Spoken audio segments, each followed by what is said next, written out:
चुनाव की कहानियां, चुनाव की कहानियां।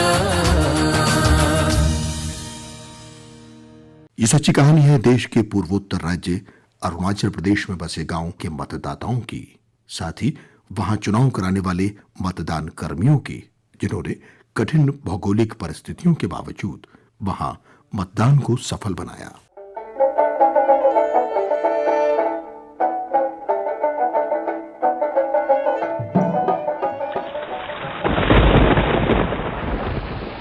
रास्ता है कि खत्म होने का नाम ही नहीं लेता।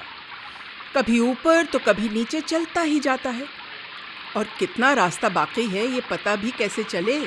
हर तरफ पेड़ हैं और घास है, ना कोई सड़क है और ना ही कोई मार्ग चिन्ह। बताओ भला, इसके बावजूद सब अपने रास्ते पहुंच जाते हैं। वो तो है साहब, ममई मुस्कुराते हुए बोला। साहब ये चांगला है, 48 किलोमीटर दूर है चांगलांग से।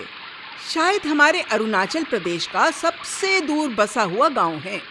और अभी मॉनसून के कारण भी रास्ता थोड़ा और कठिन हो गया है।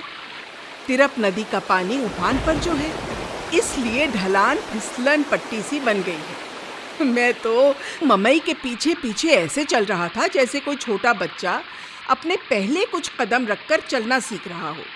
समझ नहीं पा रहा था पैर कहाँ रखूं और हाथ कहाँ ले जाऊं, क्योंकि बिना सहारे के चलना तो असंभव हो चला था। और दूसरी तरफ थे ये साहब ममई, जिनको देखकर ऐसा लग रहा था कि मॉनसून के पानी ने इनके पैरों को कुछ अलग ही चिपक दे दी है, जो ये फिसल ही नहीं सकते। इसीलिए तो ऐसे भागे जा रहे हैं कि हम तो डर से मरे जा रहे हैं कि कहीं आंखों से ओझल ही ना हो जाएं। पर चलो, जैसे तैसे भीगते भागते चारों खाने चित हुए मतदान केंद्र तो पहुंच ही गए। फिर बूथ तैयार कर मतदाताओं का इंतजार शुरू हुआ।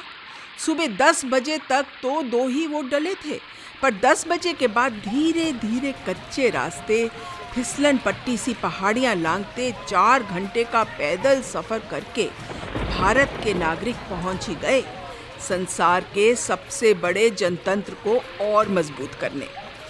इन रास्तों पर जहां न गाड़ियां चल सकती हैं, न और कोई आने जाने का साधन है। पतली पगडंडियां जिनके दोनों तरफ खाई है, जहां चलने के लिए वास्तविकता में तिनकों का सहारा है। ऐसा भूखंड भी भारतीय होने का हक और अपने देश के प्रति प्रेम का जज्बा कम नहीं कर पाया। ये था चांगला।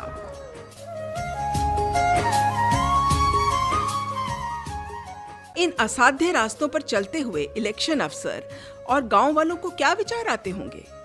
क्या है जो इनको इन रास्तों पर चलने के लिए प्रेरित करता है? ऐसे लगता है कि अफसर और गांव वाले एक ही रस्सी के 2 छोर हैं और दोनों एक दूसरे को कर्तव्य निष्ठा और अपने अधिकारों से सदुपयोग की तरफ खींचते हैं। क्या ये सोच सही है?